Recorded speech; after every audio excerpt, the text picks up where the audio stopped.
Hey guys, this is Ranger Matt back with another live stream. Sorry I've been a little put off with the time. I was on the phone and time just got away. And I've probably been doing this on the 2nd of July, but this recent weekend. But I had a lot going on. I think I mentioned in my last stream, I'm working on two short film documentaries. One on, I guess I can talk about it. One is on the history of videotapes, something like this.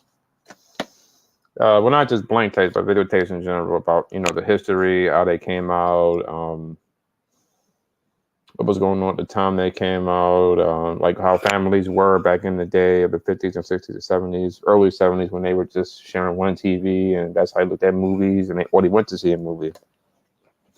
Then when videotapes came out, how they was big because everybody went crazy to get a videotape. They were pricey, but they went big. And basically how when they came out, also what was going on at the time, like kids was at the arcade, or basically just look at what was going on in the world when videos came out, and then how it went to DVDs. People are streaming now. It may not sound so exciting, but I'm getting the feel out of it. It's I've spoken to a couple of people. I'm hoping to reach a few more by between now and the fall.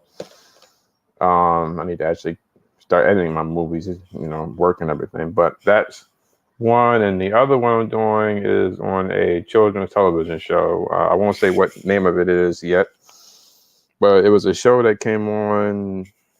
Well, it came out in the '90s, but it was on video first in the late '80s, and it came out in the '90s. So basically, well, somebody did a documentary on it already, but it was more towards on like the negative aspects of it. This documentary that I'm doing on it is basically about the history, how it became, and some. I got a couple of crews has been on, hoping to reach some cast members as well. But the movie, I'm hoping to have both films done between the fall and January. The goal was just getting it streamed on either Tubi or Amazon Prime and film festivals and so forth. But that's where I'm at now with it, and that's kind of why I had to kind of cancel Sunday. I just said, no, I got too much going on, and I'm interviewing people. I'm just like, no, doing that and the stream is just not gonna work for me. I'm young, but I ain't no young little kid with a bunch of energy. It's like, nah, man. So this is gonna be like it's gonna be like half of a stream. We're gonna try to do another one. Maybe not this weekend, but the following weekend, I might do another live stream on a Saturday. The reason why I say that is because I don't work weekends, and it gives me time to kind of go through my closet and pick out what I want to show or what I don't want to show. I mean, because I'm not going to show every little detail that I have, just a little bit, some collections that I have. It might be a little boring as well, but and some things I got is on DVD, and it's like a whole lot of DVDs. That's a little time consuming. Some DVDs I might not get into as much, but some videotapes I have, some magazines I have, I'm going to show. But I'm only going to do a little half today because I work today, and I don't like doing streaming on Tuesdays and Thursdays. But since I did the Sunday, I said, well, I'm gonna try to do a little bit today.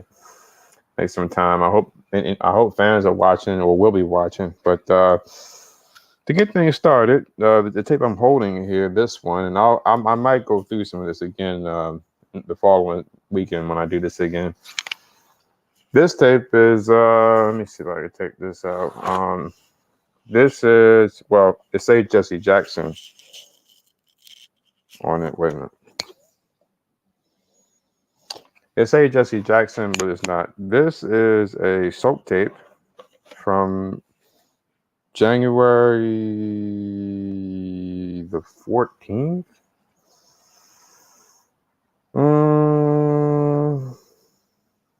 Somewhere between the 14th and the 17th. But it was a Friday, January, whatever day of 1992, and this is a soap tape. A friend of mine's grandmother had a couple of these soaps on tape, and it was during a time when I was going crazy from the moment I looked at the old episodes and seen the old commercials, how some people like Peter Bergman, who plays Jack, or Jordan Clark, who plays Billy, or Maeve Kincaid, who was Vanessa, or Elizabeth Hubbard, who was Lucinda. A lot of people who was on these shows in 2005 when I was in middle school and then going to high school when I was really getting into watching the classic soaps. A lot of these guys on these 92 tapes were a little young, was a lot younger. Some had dark hair or blonde hair. Because at this point in 2005, some of them have cut their hairs or had gray hair or just a little older. No, they was kids, they were adults. So it's always great to go back into a time machine and see how things were. I guess that's kind of why I'm doing these two documentaries, just like a time machine, to go back and see how things were. But and for me, I mean, I'm a '90s baby, but I was born '91, so I don't have I don't have the biggest memory, but I got some memories. But anyway, this tape works fine. It has Young and the Restless at first, Bold and Beautiful, As the World Turns, and Guiding Light. And then if you fast forward till they got like the tab start of Maury, and then if you fast forward it picks up with not Young and the Restless or Bold. I think by then you'll go into the end of As the World Turns episode, and then in the Guiding Light again from the Tuesday episode of that same week. My friend's grandmother, she would tape the soaps, and I don't know. I haven't seen her in a while to ask her, so I don't know why she would tape over episodes. But that's basically what she would do. She would tape an episode, and I guess when she had enough of it, she would just tape over it. I never really taped over the soap tapes, only if the only thing, I mean, I've taped over stuff to record, so if I've never actually physically taped over a soap tape before, I think I did once when I taped the Dallas reboot. I taped over that because I taped it when it was on TNT. But when it came on DVD, like a year or two later, I just said I'm gonna tape over it because buying blank tapes every day, every week costs money, and I go, do I really need to have this on tape? Like I can get on DVD, and now I'm like, some things is like, well, I often wonder that. I'd be wanting to ask people that, like, when you tape stuff, like, do you have a purpose for it? Do you want to keep it? I never thought of making much out of it. What would come years later? Because I first started taping soaps in 2003-ish. I mean, I wouldn't tape a full episode. I would only tape the opening credits. If somebody left the show and they update the credits, I would tape record it. Or if a character was killed off, I would tape that. Or the bumpers, because around 2004, the CBS soap started adding some of the characters to the bumpers, the mid-show bumpers, and ABC had already been doing that since 2000. Only those were solo actors, but CBS ones had majority of actors in one. I actually like that style because you can include more people instead of just one person at a time. But I guess it's 50-50 because at least if they got a solo one like ABC, when the actor leaves, you ain't got to update, you can just remove it. But anyway, yeah, that's why I said I'm gonna do another stream because now I'm rambling. Let me see what else I got here. I'm going to end up rescheduling today. I'm just a little off. I'm sorry. I got a few DVDs here I can show you. This is Mr. Mom. I'm hoping they show it on TV again because I actually like this movie. This was actually my mother's DVD, and I ended up liking the movie myself. This is some stuff with. This is DVD with Charles Bronson and George Segal. George Segal, Russian Roulette, and for Charles Bronson with his wife Jill, Love and Bullets. And yeah, it was during the time when I had seen Death Wish, not the one they did a few years ago, but the 1970s one with Charles Bronson in it, where he played Kersey. Yeah. I like those movies. I'm a fan of Charles Bronson, and I was going through all of his movies, trying to find them on DVD, and now I can stream it. I've actually thought about selling some of these DVDs, not to be stingy, but it's just I can stream this stuff now, so it's taking up space. So I thought about selling some of these DVDs. This is, I don't know if my mother bought this, or I think I bought this. This is a Tom Cruise movie. It's called Jack Reacher.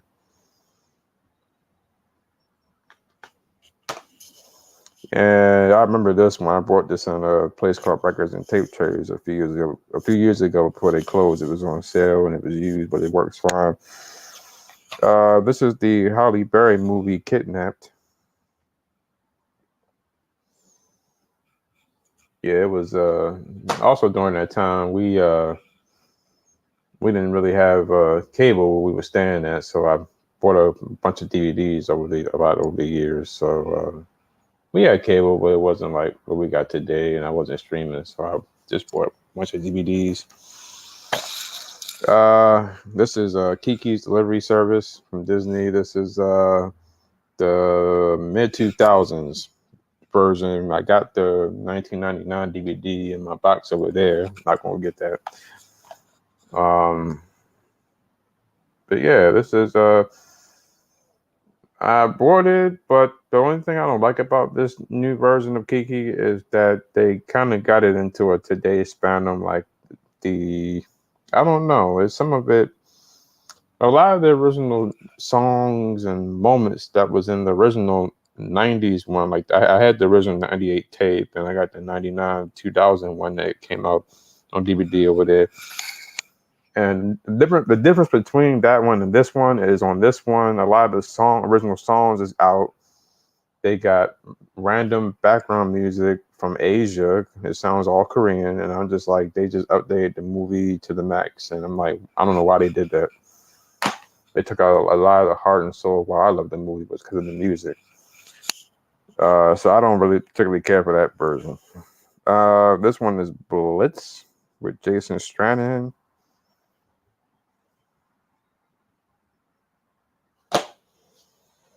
And let me see, what else can I show here? This is one of my favorite Disney movies. This is on DVD, 20,000 Leagues Under the Sea.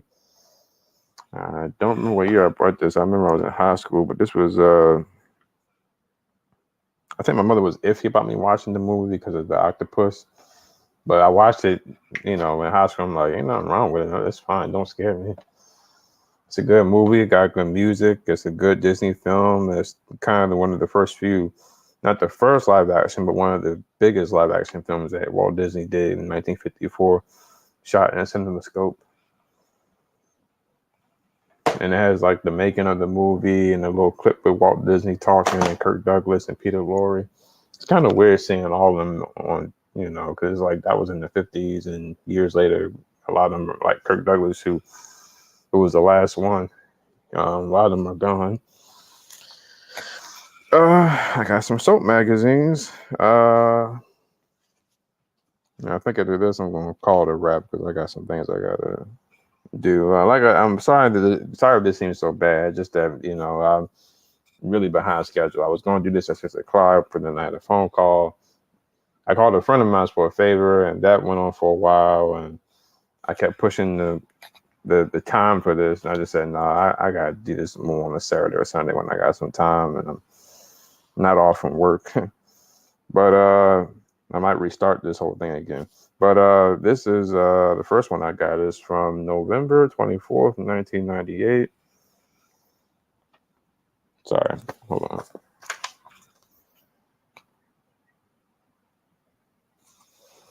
on. Some of these I had brought from the Soap Opera Digest website, where they have some of these classic magazines. Oh, see, they got the original Diane Jenkins.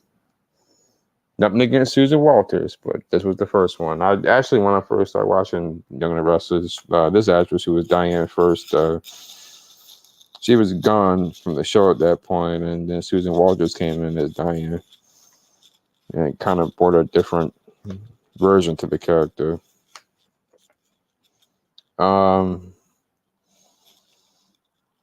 But yeah, I brought some of these digests from the '90s to kind of get a feel as to why some of the actors from Guiding Light was leaving, and this one, if I'm okay, this was when the late great John Ashton. This is when he came back to the show as Victor Kiriakis,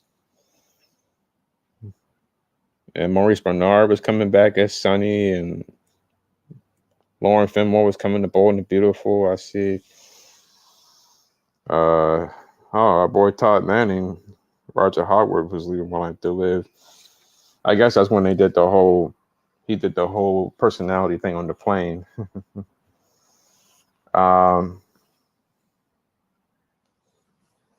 Yes, Kenneth, I will. I will be doing more CBS related stuff. You might. I don't know if you've seen my post from the last time or earlier. I'm gonna be showing some of my collections of what I have, and I'm going to try to do it more on the weekends because that's more when I'm off. I got more time. I don't feel as rushed because today I came in from work and then I was on the phone. So it was like last time I showed a lot of my collection. So next time I'll show a little bit more.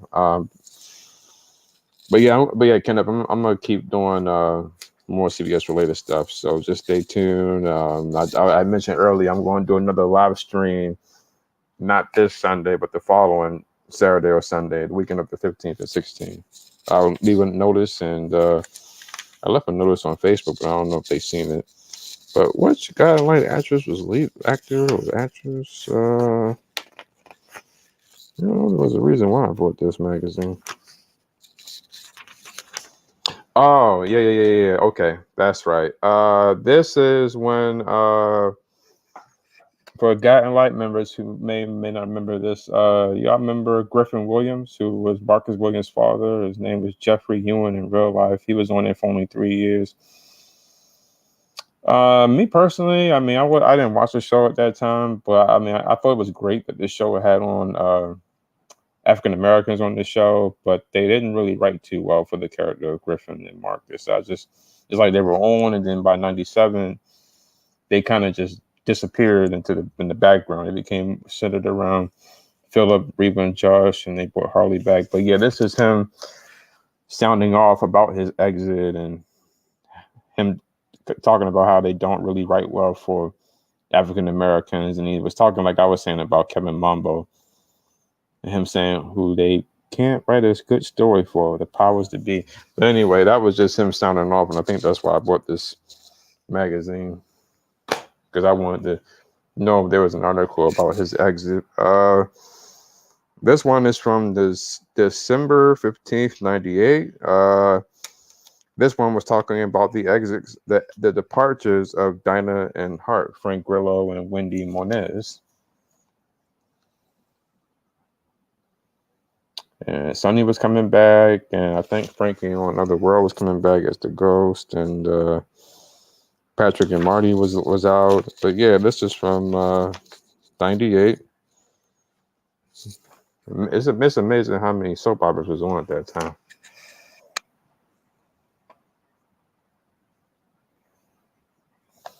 It's only 4. Oh, okay. This is the week when Clint Ritchie, who was on One Life to Live, was retiring, and he left the show. So, yeah.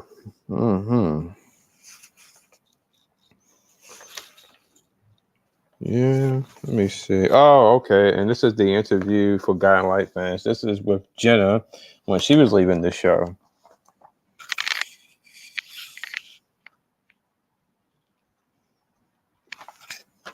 Yeah, for some reason, I thought she would maybe let go, but apparently it was Fiona's decision to leave the show. She wanted to spend more time with her family, even though 2 years. I never understood that there, because 2 years later she went to As the World Turns for that brief run and back to Willing to Live. But at that time, I guess she wanted to be more with her family, and for some reason they felt that they didn't know. Yeah, they didn't know what other way to write off Jenna or how to conclude the character, so they just killed her off.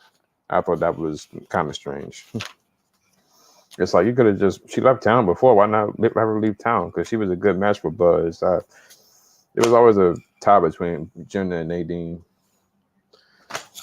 Okay, and this is the last one I got here. This is from December 31st, 1996. It's like a recap of 96. This is the best and worst.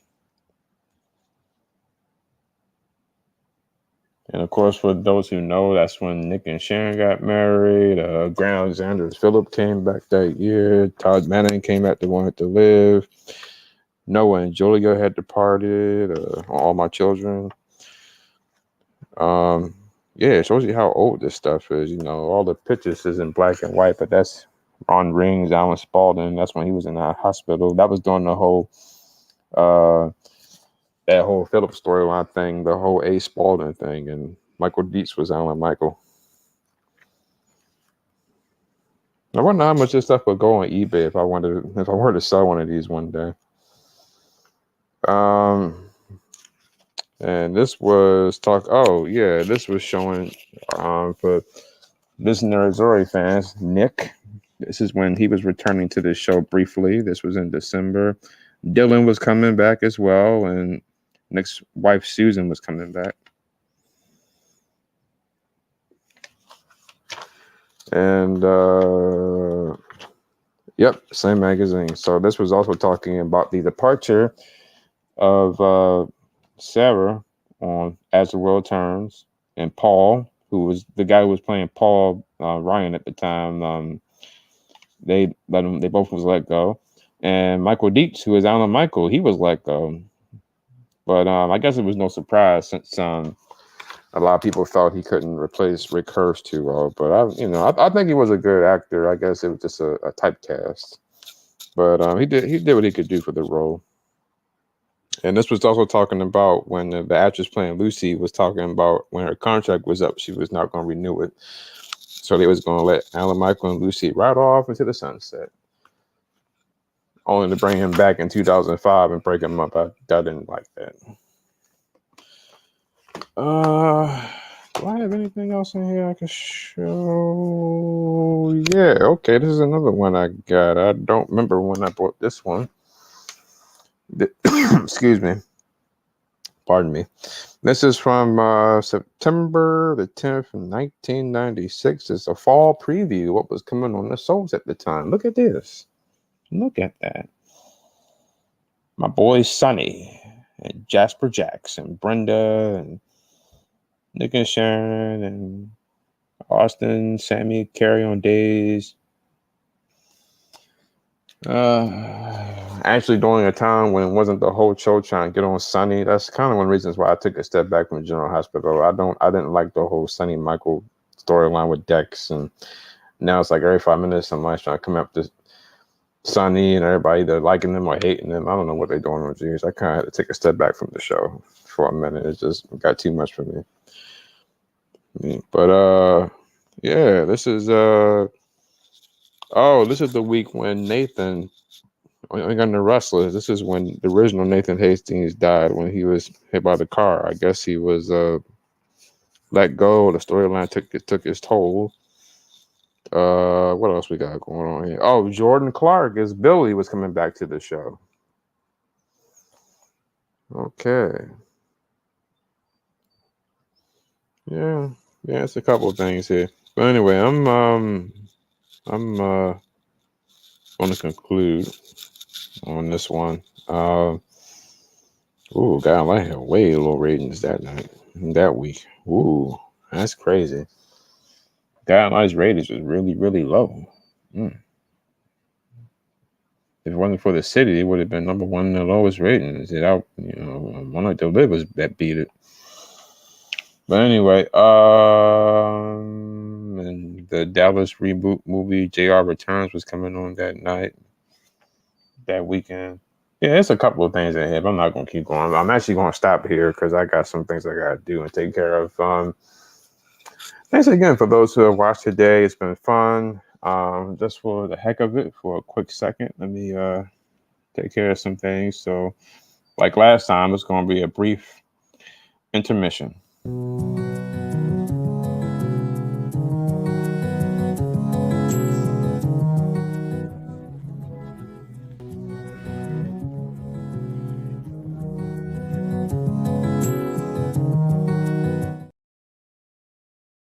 Yeah, that was very brief. I got to make a longer one. I'm very new to all this. I think what prompted me to even do this is because I'll be watching people show their collections on YouTube, and I just say, you know what, I got a couple of things that are classic. I can just show it. But yeah, I'm going to conclude this. I will resume this either that Saturday or Sunday, the weekend of the 15th or 16th. So I'll be back. I'll show some more. Thanks for tuning in. Until next time, y'all be safe out there. Y'all take care.